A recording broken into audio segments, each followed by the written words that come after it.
Imagine being trapped in a place that you're supposed to feel safe. Imagine being afraid in your own home. Not because of a stranger, but because of someone who claims to love you. Imagine having to hide bruises and being talked down to every single day. Domestic violence isn't something that only happens in the movies or behind closed doors, but it's a crisis that is happening all around us each day. Throughout this presentation, I will examine what domestic violence is and the different types of abuse. I will explore the causes and the risk factors and discuss prevention strategies and available resources to help victims. Domestic violence in America affects millions, leading to severe physical, emotional, and financial abuse. But by examining its scope, causes, and prevention, we can better understand how to support victims and how to break the cycle. According to Merriam-Webster's dictionary, domestic violence is a violent or abusive act directed from one family or household member to another. Domestic violence does not just affect intimate partners. It can also be abuse towards parents and children.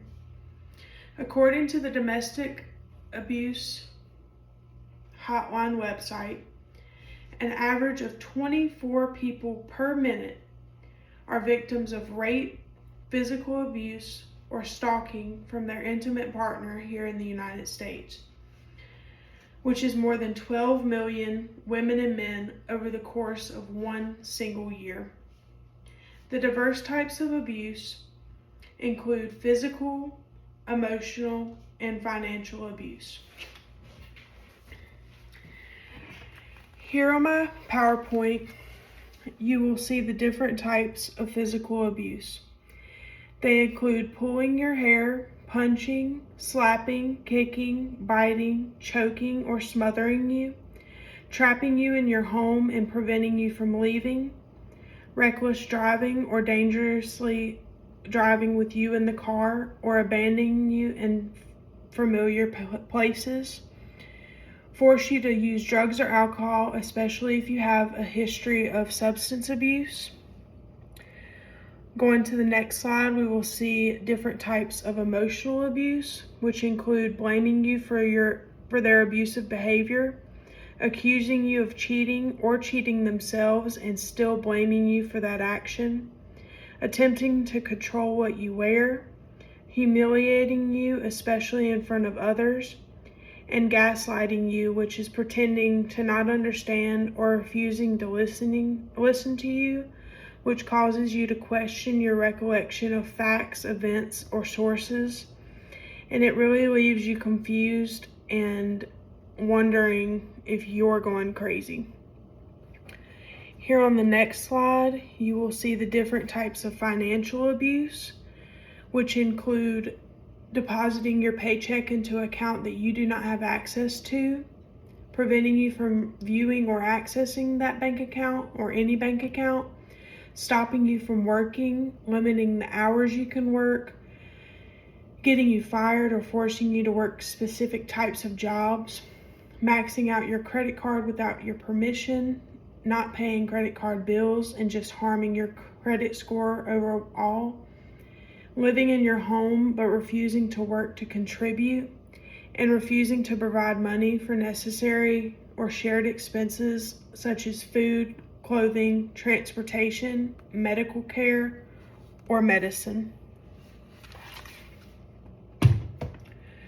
According to a case study by the National Library of Medicine, about 1 in 3 women and 1 in 10 men experience some form of physical violence by a partner in their lifetime. Domestic violence does not discriminate against any type of race, age, or gender. Now that I have defined domestic violence and given you an insight on the types of abuse, it is important to understand the risk factors that contribute to the problem.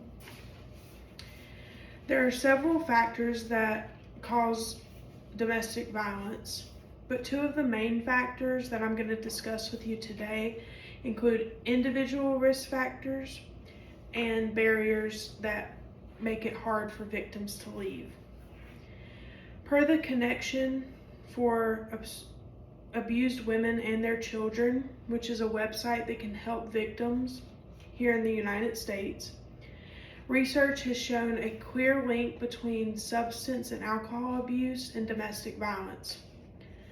Around 60% of reported domestic violence situations involve alcohol or drug use. One analysis found that individuals with a drug use disorder are 4 to 10 times more likely to perpetrate violence than a non-drug user. Whether it's a history of abuse or current substance abuse, it can really affect someone's self-worth, allowing them to believe that the abuse that they're receiving is really all that they deserve. There are some states here in the United States that have laws concerning domestic violence. A good example of that would be the Albania law of Measured Against Violence in Family Relations of 2006, which allows courts to order the perpetrator to leave the shared home but still have to pay rent for either a short-term or a long-term time for the survivor of the domestic violence. And despite the clear importance of providing for protection orders granting financial support, out of the 114 economies with legislation on economic violence, only 65 provide these types of safeguard measures in their legal system, according to the data that Women, Business, and the Law have collected. So even if there is a lack of financial independence in the victim, there are laws out there in some states that help the victim get back on their feet. Another barrier that causes harm to the victim and causes them to stay in these relationships are fear of their partner or their family member. A lot of victims fear the idea of getting hurt or even killed while trying to leave these painful situations. And unfortunately, this is a common thing that happens when the victims try and leave. Now that I've discussed individual factors and barriers that cause victims hard times in leaving domestic violence relationships, I will help you learn the warning signs and help produce prevention strategies. In addition to recognizing the signs of domestic violence, there are several prevention strategies and resources available to people that are trying to help victims or victims themselves. One of the most effective approaches is education and awareness, which can be achieved through websites that are dedicated to domestic violence that can give you tips, things to look for, ways to help. And it promotes teaching healthy relationship dynamics by spreading knowledge about what contributes abuse and how to foster respectful, equal relationships. We can help prevent abuse before it even begins. Support systems also play a vital role in the victims getting out of these situations. They include shelters, hotlines, legal aid, and counseling services, and can be available both immediately and long term. These resources provide a safe space for victims to seek refuge and get legal advice and access counseling to help them get through these tough times. It's essential for victims to know that these services are available, and it's also essential for our communities to let people know that these are accessible things. Now that we have educated ourselves on domestic violence and learned the support systems that can help victims, what are we going to do with this knowledge? Here in my PowerPoint, I have listed out a couple warning signs of domestic violence that you can kind of look out for in other people and get help with. They include extreme jealousy, preventing discouraging time with family, insulting and demeaning people, preventing you from making your own decisions, and telling you that you're never do anything right, controlling finances, pressuring you to have sex, pressuring you to use drugs and alcohol, intimidating threats, intimidating you with weapons, and destroying things in your home.